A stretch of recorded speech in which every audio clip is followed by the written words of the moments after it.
You know, I think I got to see just what is next for this team. We're going to go for a little bit longer here. It is the re-sign phase after a very strong draft for us. Oh, God, here comes Michael Misa's first contract. Starting off in goal, Ivan Kovic. The qualifying offer is fucking gigantic, but again, we can afford to pay him. Not a big deal. We'll keep Hronek as well. Qualifying offer is also going to be huge because of the freaking situation that we've dealt with. But Jack. So 5 years, RFA status expires. I think we do that and then probably give you the big bucks down the road. How much money do I have to give you? I mean, I have more money than Kings. 10 million over 5 years.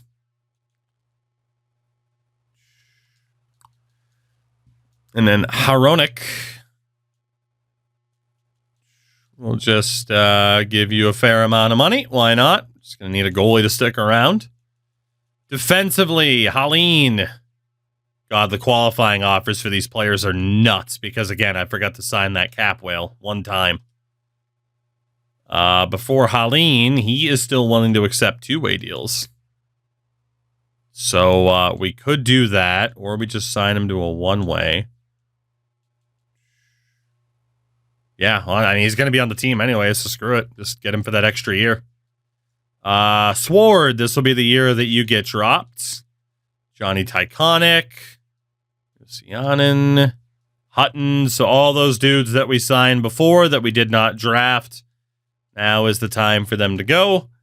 But again, wanted to give them a bit of an opportunity to develop in case that's the way I wanted to go. But ultimately decided against it. We'll qualify Monador for way too much fucking money. Macaulay will go, and then we will sign Lieb. It feels like I've drafted so many defensemen, but I barely have any. Enough to ice the NHL roster, I suppose. All right, let's see what we can do with Monador here. Get him for the 4 years, that's fine. Right wing side, Sardarian, you got to go, and we will sign Mathot, even though he is terrible. He's our kind of terrible. Forsell, you are gone. York, sign you to your ELC. Daryan is gone. Gallimov is gone. Jan Misak is gone. Quinn Olson. Rhett Pitlick. Delmore needs to stay. Let's see. It's going to be... Ooh, only 2 years left. Okay. I'll still sign him. I got to sign Gardner to his ELC. Comes over from Vossen. And then Misa, hit him with the qualifying offer. What's the deal going to look like for Michael Misa? 5 years left of RFA stat. 5 years left and expiry status still being RFA. So very similar to what we did for Ivan Kovic, although Misa is going to get paid even more. But again, for us, it's not a big deal. Look in the top right, cap space. How much money we have left. This is no big deal. Not at all. And at least that way we are still protected. It does mean, obviously, when he does get the big boy offer, that it's going to be expensive as all hell. But that's a risk I'm willing to take. Our first round pick, Tony Vico. Sign him up.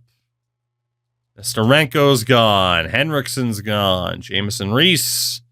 Anelt. We will qualify Dmitriev. How long can we sign you for to still have RFA status? A fair amount of time.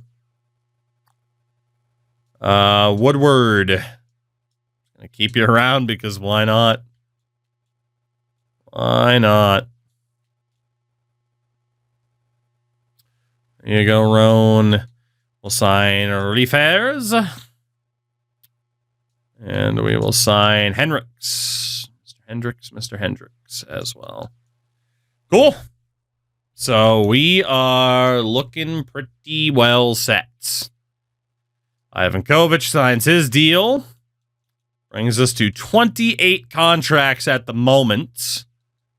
So we're actually going to have some proper AHLers this year. Imagine. We'll probably surround them with either the lowest rated dudes or just a bunch of veterans, because I'm not too worried about our AHL team. In terms of the coaching staff, Hilbert has finally dropped from an A-plus coach to an A. I pretty much told you that was inevitable. There's no great coaches out there, though. Nobody we're really going to worry about. And then scout-wise, there are more A-grade scouts available. There's only one. It's Bakos. So, Mila, come on back, and we'll be good to go. So we just need to quickly talk about off-season training. So, Ivan Kovic, up to a 90. Nearly 5-star across the board. He's a 4.5-star for puck skills. So, I mean, you guys know how I feel about reusing players, but man, if we were to reuse anybody, it was him that I wanted to have in a franchise again. The Mongoose might end up being our backup this year. He's up to a 72. He's getting closer, at least. And then Coyle doesn't really look like he improved at all last season, which is a bit of a shame. But not a big deal. And then Hararonik, let's go puck control for you as well with said off-season training. Defensively, Brock Cripps. His skating is getting better. Dude, his passing is already outrageous.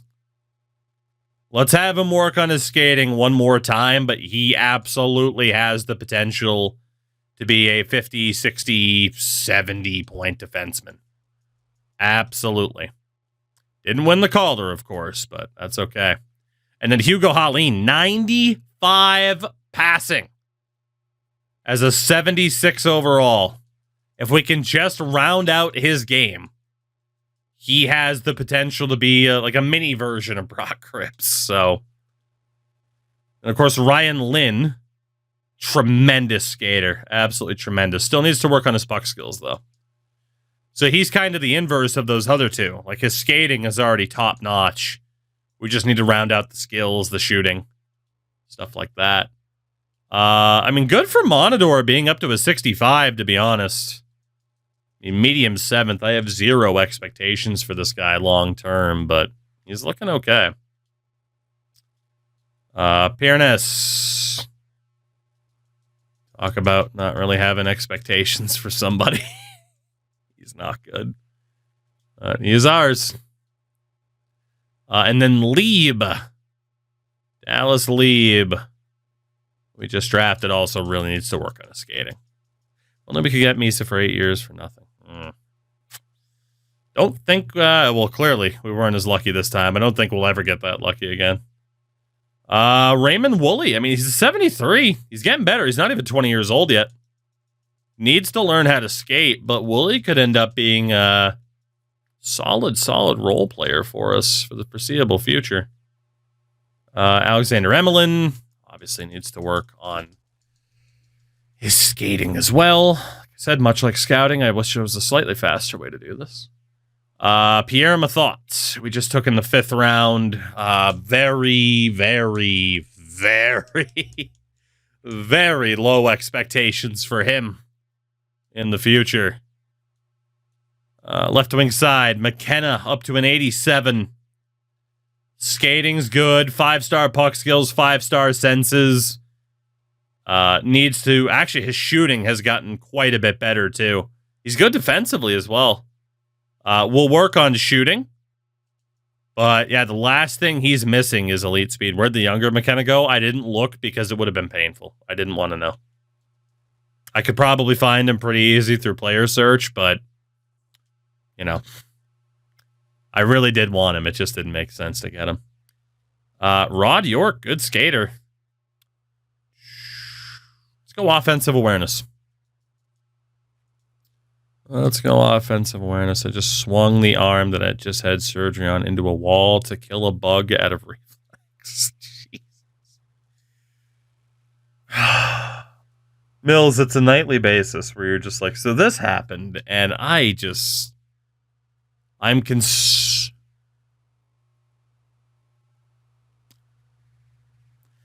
So Miles Layman went up by like 10 to 15 points, right? He played defense last year and is now all of a sudden a 75 overall at 19 years old. Well, all right. Wasn't he a 53? He might, yeah, honestly, he might have been the 53. I thought it was the other guy, but it might have been him. God, maybe he was the 53. See, there is a chance he went up by 22 points in a single season. Again, low elites, if you can play them in the NHL, they still have a good shot. If you tried the slow development through the AHL, it's been a lot more hit or miss for me this year. But in a draft to glory style mode, Dmitriev was the D. We played Layman on D too. Dmitriev wasn't put on defense until we decided to play Cripps at forward. Holy shit. And then Hakela, was Hakela the 53 maybe? Because he's only up to a 60. So case in point, that low elite is still very powerful. God damn, though. Yeah, like I said, though, if you play him in the AHL, it's a bit shaky, but for a draft to glory, low elites are still a beautiful thing. In the early stages, an absolutely beautiful thing. Nico Hakela. Oh, boy. I don't know if Nico's going to make it long term. I hope he does, but makes the outlook for Damian Gardner not all that great. I'm trying to walk through this JR fucking for grass. Junior for. Let me know. Thank you for the follow. Appreciate it. Could just be JR for. Good old JR. Boomer Sooner. Marcos Anderson. Yeah, again. You guys know what we're going to have to do for the vast majority of these guys. Learn how to skate, please, and thank you. All right, and then the centers. Misa, his morale is in the toilet. He does not like being on a bad team like this. Damn good skater, though. I mean, he's looking fantastic. His face-offs are at an 88 already, which is awesome. I promise I'm actually a well-put-together adult and not some dark slapstick comedy. I don't know if I believe you, but I hope that's the case. All right, Mike, let's work on that shooting category. Any growth in the prospects? Yeah, I mean, a decent amount. We are looking okay. Vico, let's go with offensive awareness. Try to get that closer to a 5-star. Again, we just took Tony Vico 3rd overall. He looks phenomenal. Mayorov's up to a 70. I mean, that's not insane growth, but there is a chance for, a long-term spot on the club for him. Of course, Igor Dmitriev can't skate worth a damn. Worth a damn, I swear. Woodward can skate worth a damn. Speed's a bit slow, though. Again, gotta develop that skating or you're just gonna get run over. Same from Matt Butler. Mayorov, a.k.a. Mr. Relevant. And the final two, of course, Stefan Reifers, who we just drafted. He cannot skate worth a damn. A damn. And then Hendricks. I won't be able to do anything with him because it doesn't register him as being on the primary roster. Okay, cool. Pretty much good to go. It might yell at me to sign a couple of people, which won't be a big deal. We're going to have to sign some people. Anyway, I'm just hoping the current roster is not so rough that, or is so unfulfilled that we're in a rough spot, I should say.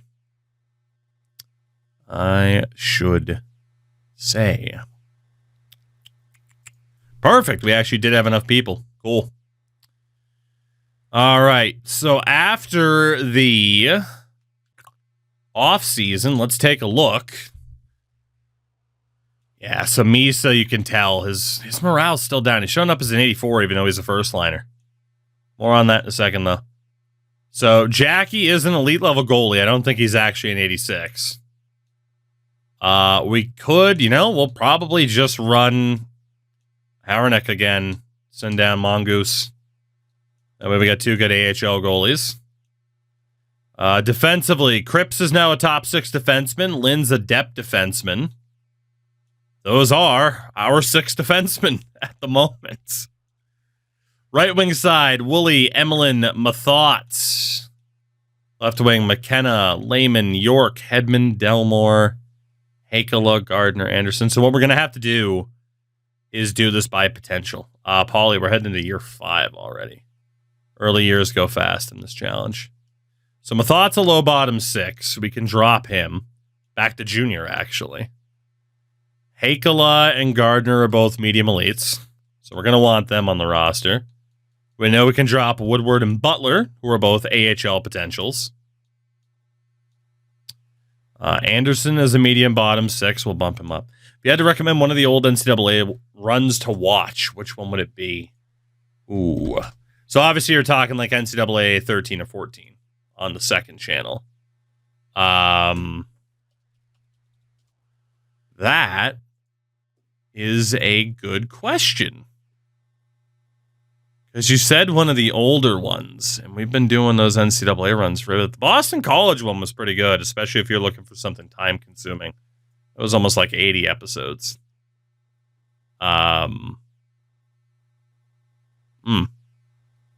Because I haven't been able to upload all the ones I've ever played. You had the San Antonio run as well, which is also pretty good. That Boston College run, though, was that was something. That's the way I'll describe it. It was something. Let's see. So medium bottom 6 and low 9s. Low bottom 6 for Dmitriev. Mayorov was low elite, wasn't he? I think he went up to medium.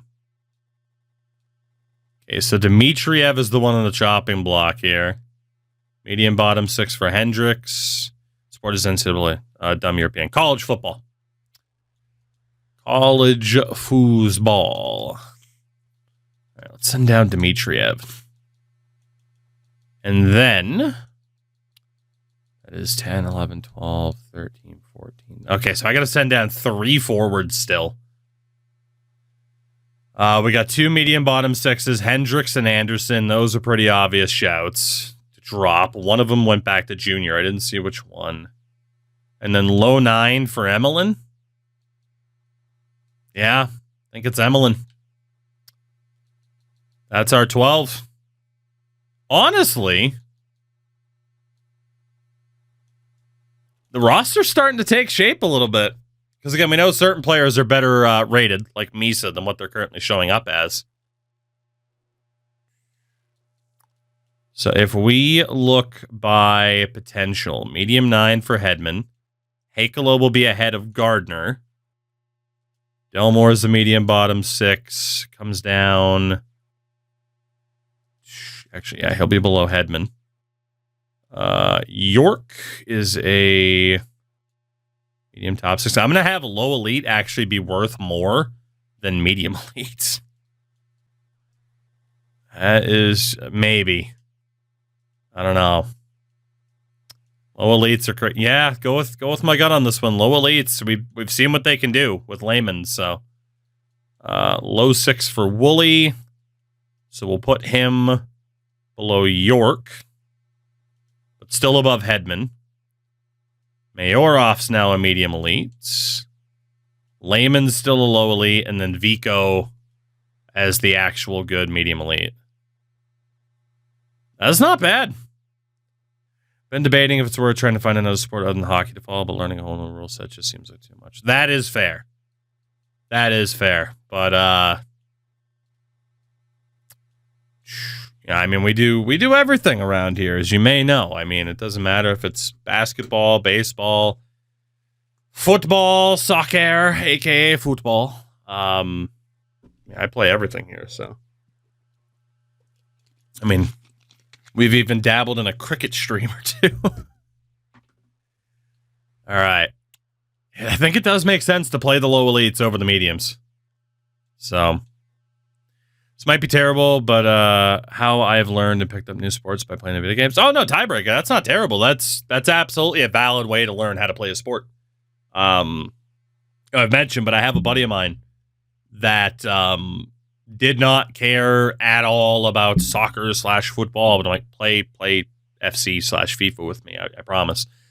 You'll enjoy it. And then he got into the sport because of actually playing the game. So that is absolutely a useful one. Are the F1 games shit now? Yes. At least the at least F1 24, even though it was nominated for Game of the Year somehow.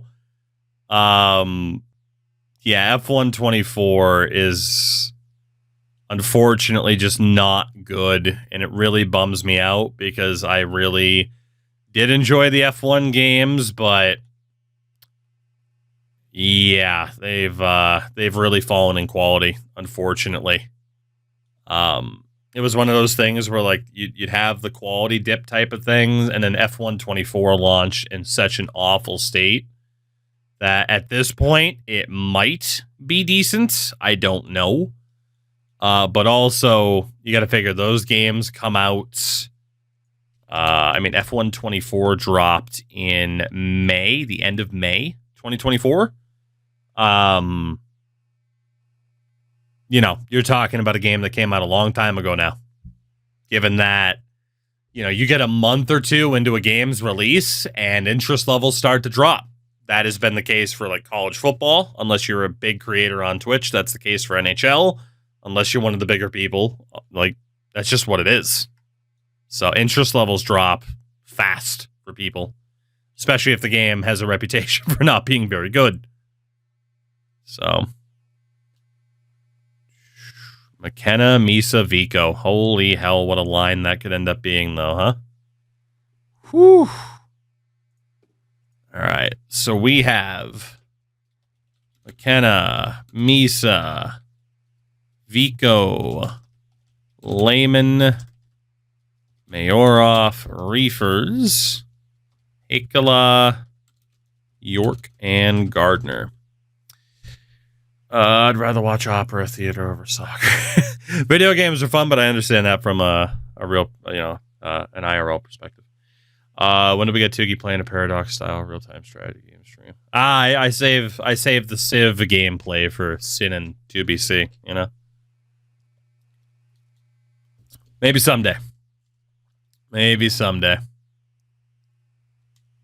All right, so Cripps and Lynn are the two defensemen that we really care about. But we also know that Holleen's looking okay. Do we have another shit low elite to play on D? We don't.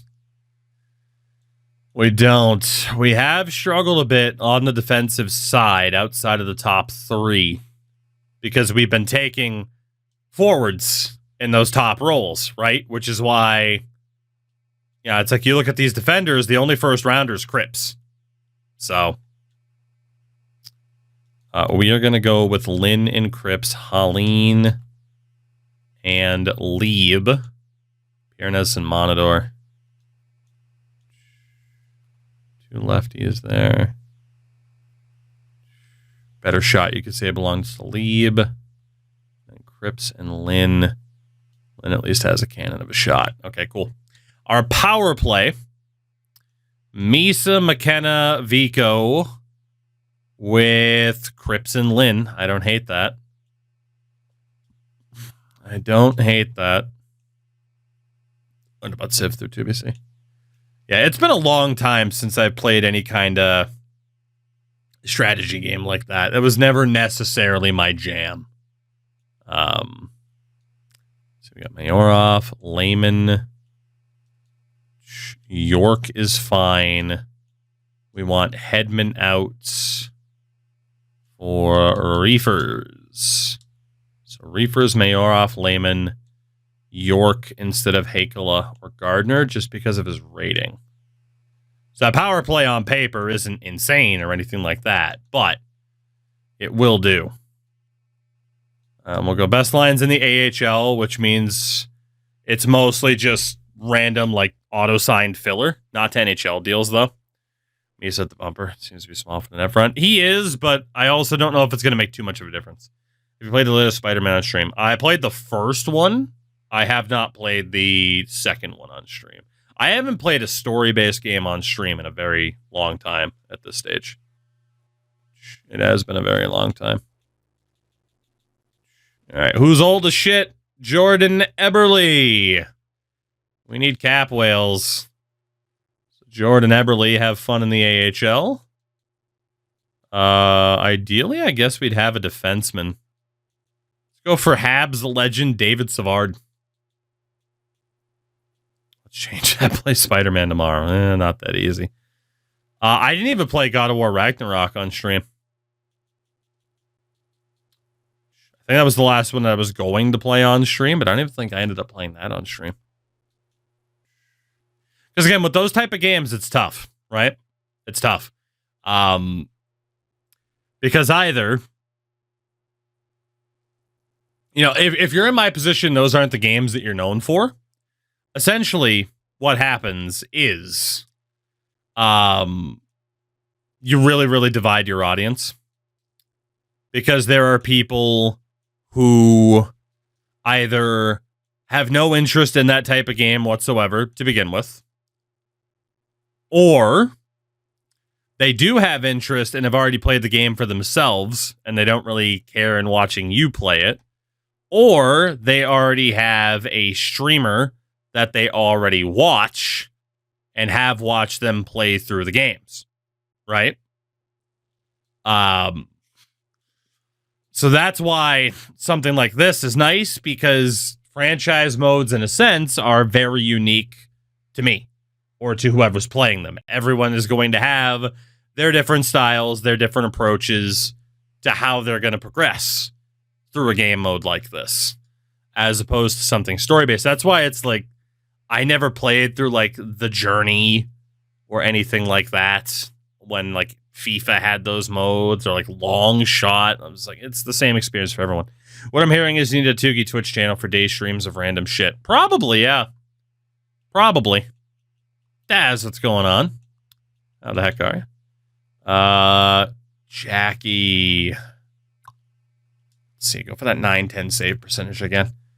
Yeah, honestly, maybe a second channel where it's just like, I'm going to play whatever the fuck I want. Don't care about the numbers, the metrics, and having to play the game and stuff like that. Wouldn't be the worst thing in the world. I don't totally disagree with that. I know obviously like Deke has his second channel for that reason, so it is definitely something people do, you know. It hasn't been good. No complaints. All right, let's see. Brock Cripps. Goal for the season's pretty obvious. Why would you need a second channel for that, though?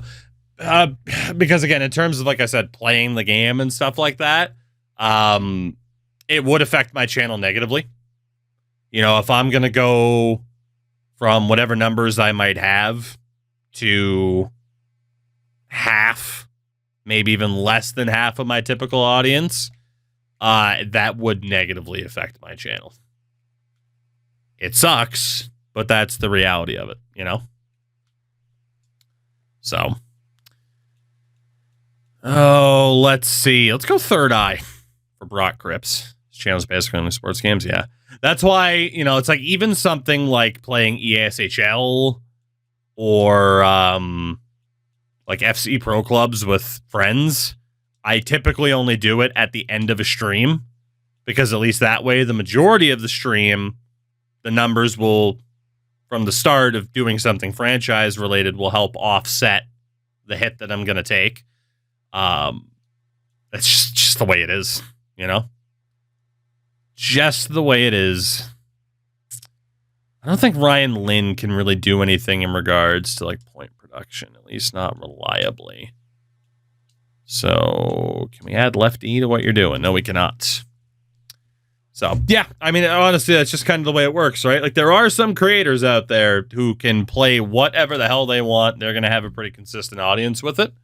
I'm in a spot where it's like, hey, I know what the vast majority of my audience is interested in and what they're not. Obviously, there are some people, and you are my favorite people, who are just like, I don't know, man, I just want to hang out, play whatever the hell you want. And I thank you very much for that. But that definitely doesn't go for everybody, Tons of streamers with second channels. Yeah, it is a pretty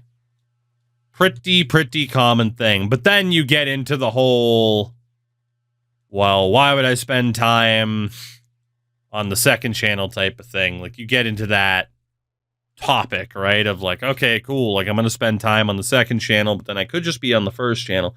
It mostly comes down to a fucking mental break. In a positive way, not like a crisis, but a mental break in terms of just being like, I just need to play what the hell I want to play and whatever,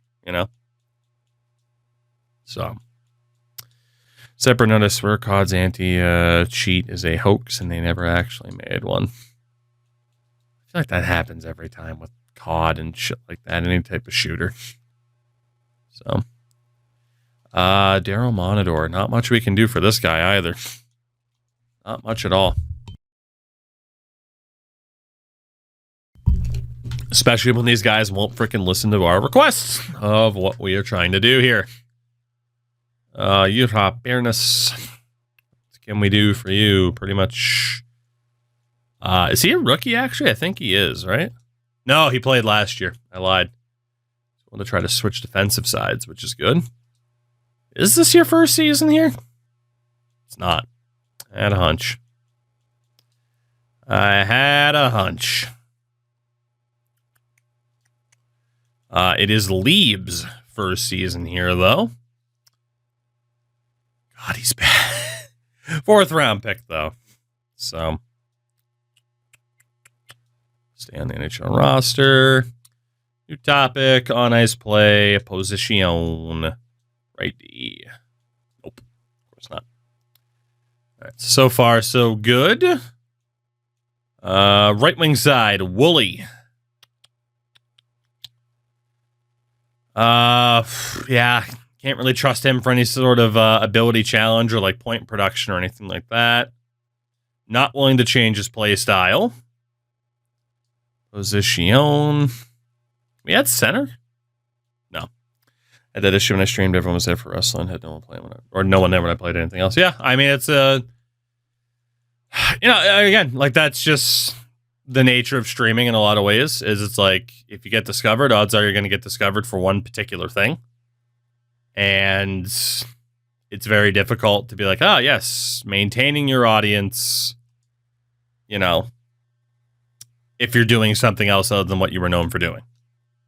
It's just the nature of the beast, Streaming wise, especially, regardless of what platform you're on, it's difficult as hell to build up any sort of audience, right? Like, I always talk about it. Like, streaming for me, depending on how interested people are in a game, the time of year, I'm typically between 100 and like 250 people. Statistically, that makes me an incredibly successful streamer.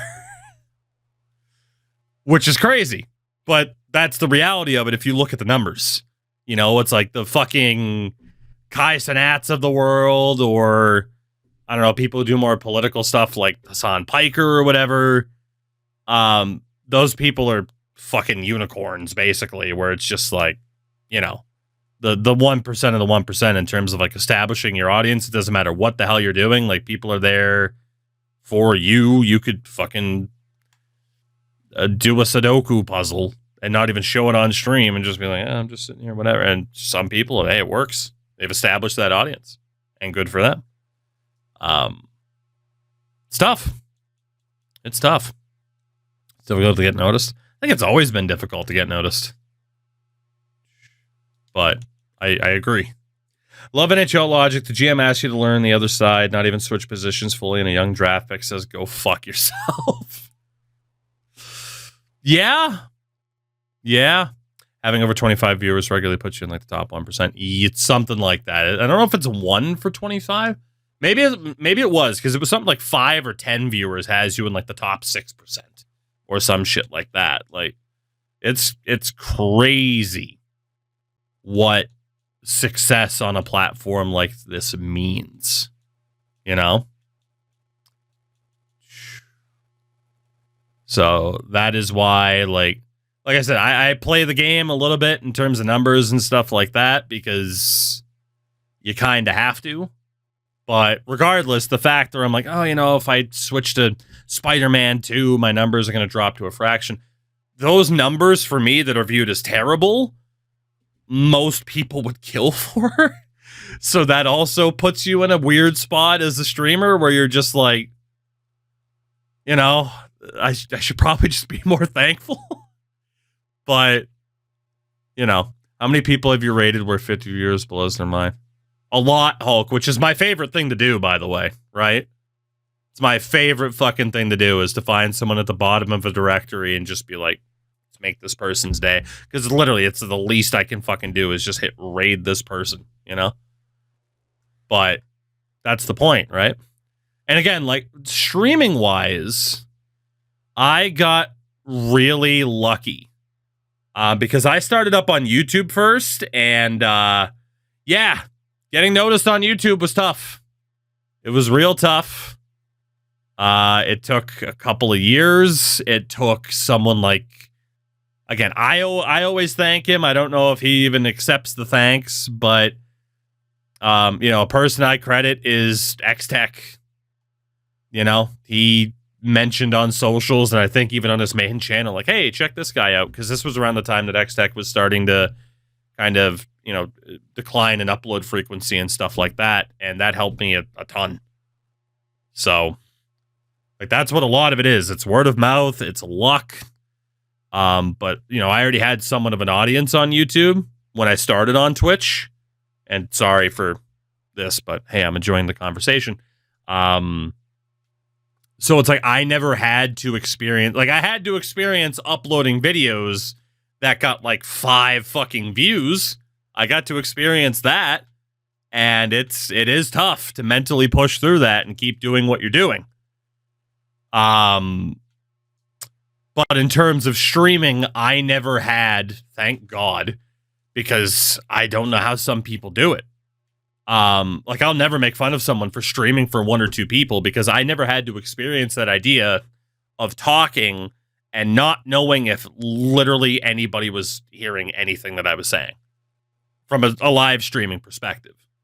Like to sit and do this knowing that 1 to 2 people might be watching and to just keep doing it and be optimistic about it and positive and just have fun.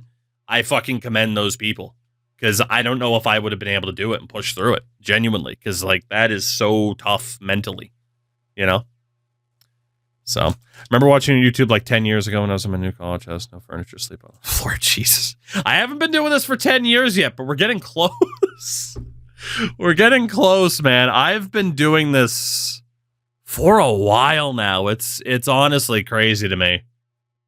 It is crazy to me how long I've been able to do this, and I'm of course incredibly fucking thankful for it, right?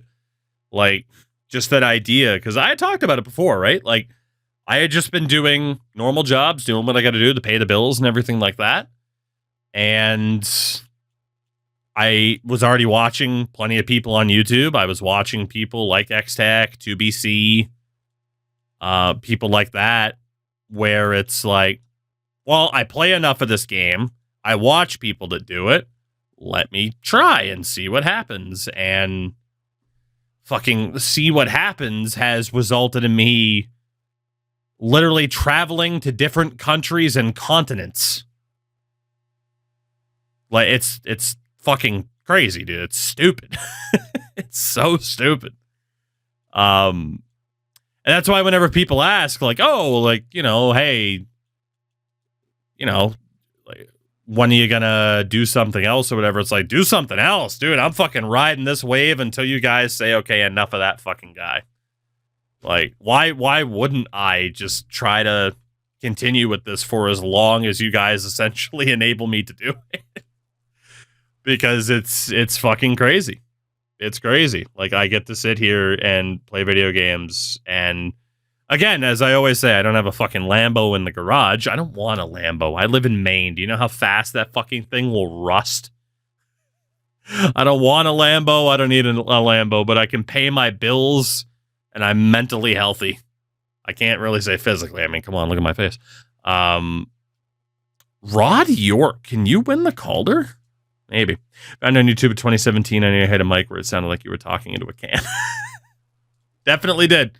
I've talked about it, right? So when I started on the YouTube side of things, my process for capturing gameplay was going through the Xbox app on my PC because I didn't have a capture card yet and it wasn't easy to capture stuff off of your console yet.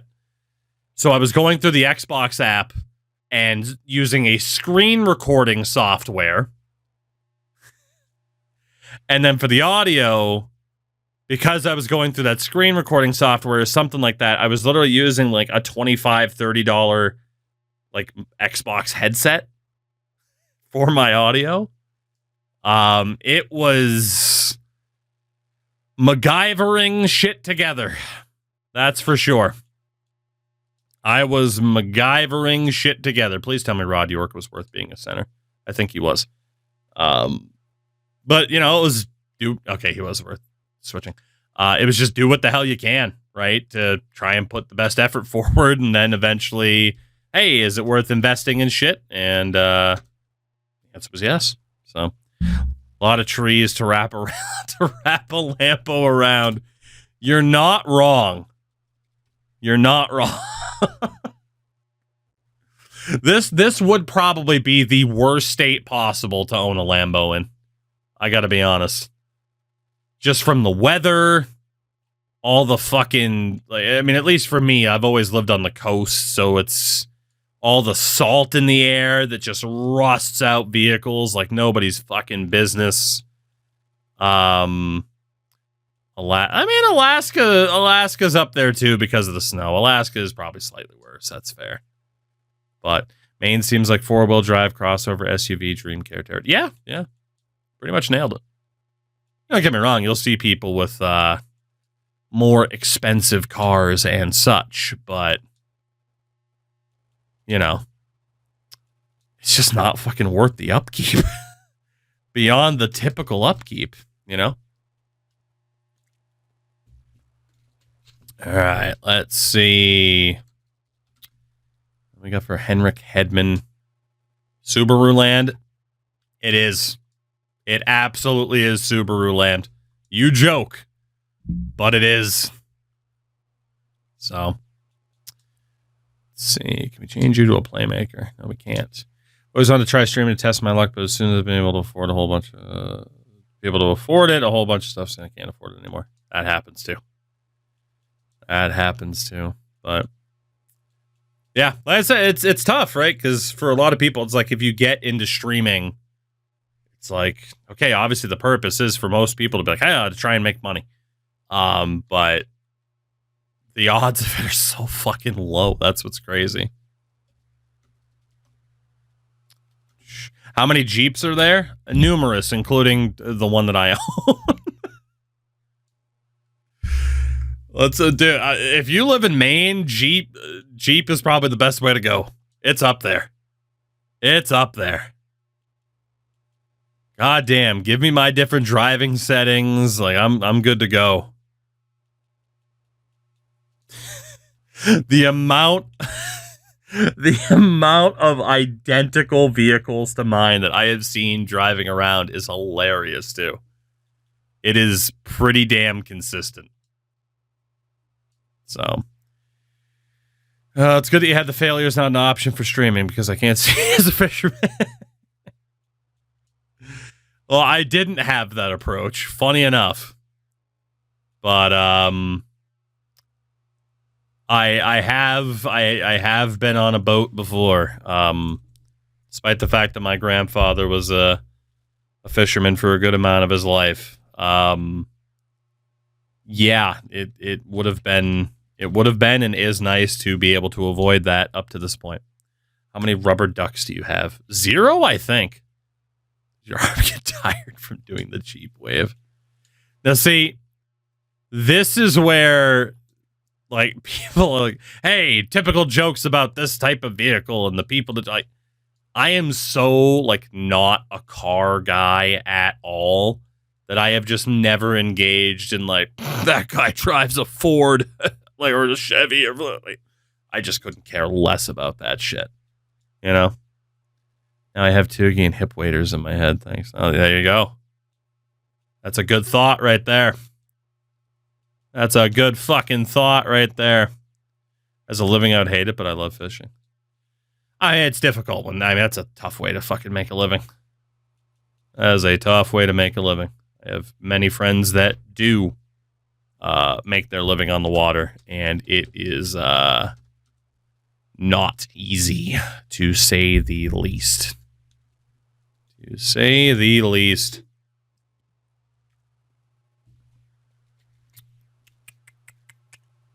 Let's see, just double checking here.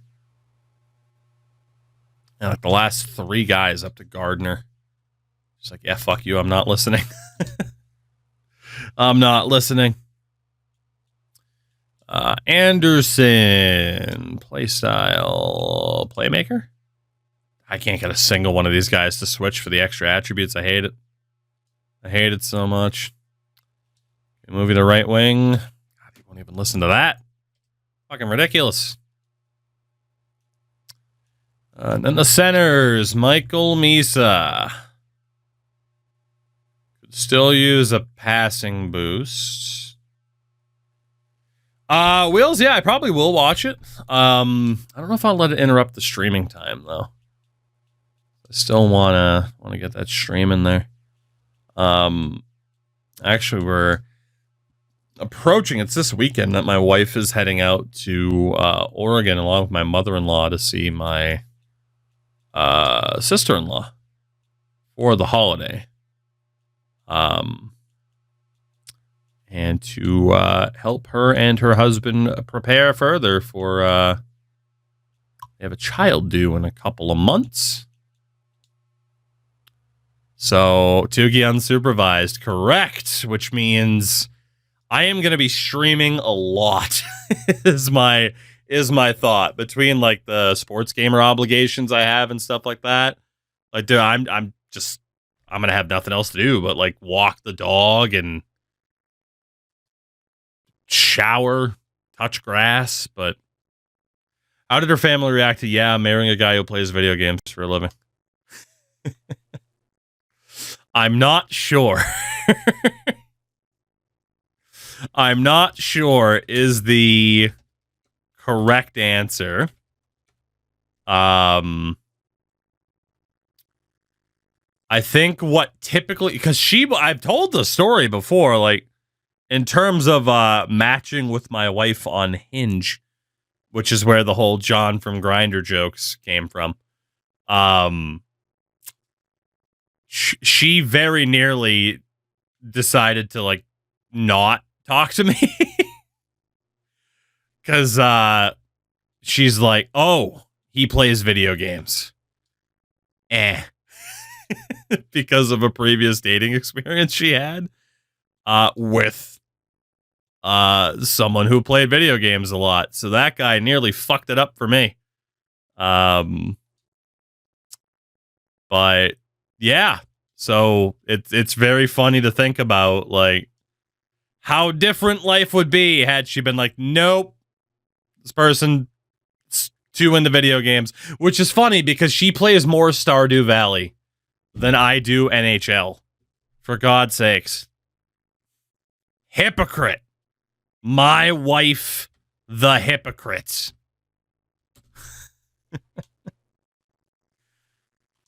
God damn it. Her family told her things too. He's a lawyer or something. He's keeping up a great elaborate ruse, right? Stardew's a great game, though. It is. It is. I do watch her play it all the time, to be honest. Or it's like, I'll just be watching something on TV and she'll just be freaking playing Stardew on the Switch. It's like, all right. But I've talked about, right? I mentioned the traveling earlier. I think that helped quite a bit to be like, hey, I've gotten to do things, that aren't just sitting at a desk yelling at a video game, I mean, don't get me wrong, I still do plenty of that. You guys know that. But that's not all it is. That's just most of it. Most of it. All right, let's see. Reefer's season goal. Honestly, he has no shot of winning the Calder. Our top line Finn does, but this guy doesn't really have a chance of winning the Calder. Have I gotten a single person to change from playmaker to sniper or vice versa? I don't think I have. Not a single goddamn person. So much for those damn attribute boosts. And then honestly, these guys don't even need goals for the year. It just is what it is. So, all right. We will have to fix the scouts. No, I'm not the Angry Video Game Nerd. Honestly, that might have helped me. Who knows? I mean, let's be honest. Who doesn't want to sit here and just yell, what a shit-covered fuck? And just have people be like, yes, we're watching this guy. En masse. It's going to be great. Oh, goodness. I do love AVGN. I do. Hulk, exactly. Two of them. 2 trips to Finland for her now because of this. And soon a 3rd. So it's easy to be like, yes, my husband does more than yell at video games when so we went February 2023 and then again in June. And I remember like her friends were asking her like, didn't you just go? You're going again? And it's like, yeah, because Finland's the best. Finland's fucking dope. It's just a fact. All right. Lines are set. We do need to do the preseason nonsense to see what teams are looking good when you're leaving Sin there for good. Hopefully sooner rather than later. All right. I don't think we're missing anything. Connor Hilbert. Preseason. Conditioning for speed, acceleration, and endurance. That's not a bad one. Speed and acceleration. You don't need the body checking. Deking, puck control, hand-eye. Obviously a very good one as well. Power play for passing. Big passing boosts. Hand-eye and wrist shot accuracy. I mean, that's what it is. It's either power play, 5-on-5 focus, I can't lose speed. So power play, skill training, or conditioning. Conditioning sucks because you lose the puck control, but obviously you gain the acceleration, the speed. To boost the defense so bad. Passing hand. I feel like we got guys who are already pretty good at passing. So if we do like conditioning and skill training, it'll even out the puck control. So we'll get deking and hand-eye. Endurance, acceleration, speed. Let's do the offensive awareness and puck control isn't bad, but we already got quite a few guys who are really good at passing. Let's go with the conditioning. I'm all right with losing a bit of puck control and then gaining it back next year. I'm all right with that. Yeah. Let's go conditioning this year. It's the only way to try and boost up, speed and acceleration as fast as we can. I'm just trying to walk through this fucking I'm going to go with pop because my brain is not working for the first 4 letters, but thank you for the follow. Welcome in. Welcome. Boost the defense, not really in the spirit of the challenge. Correct. All right, so what do we look like for this next season? McKenna, 87. Misa's a 90. And then Tony Vico, will you be our first Calder winner? You got the low elite, Stefan Reefers, medium elite Mayorov, and low elite Lehman. Hakala, Gardner, both medium elites. Rod York is a medium 6 rookie. You could argue put him on a higher line, but again, I'm trying to boost up that medium and low elite. And Delmore, Woolley, and Hedman. And the team's starting to take shape, depending on the development that we get. The defense, I mean, at least we have Lynn and Cripps, especially Cripps. We really do need some help there. And then it shows Jack at an 87, but we know he's higher rated than that. As I suspected, we are going to need help when it comes to defensemen. There is a Peter Dimitra at the top of this draft. Only one defenseman, Austin Young. Gotta hope that he is an OFD and that that's who we can take, but time will tell.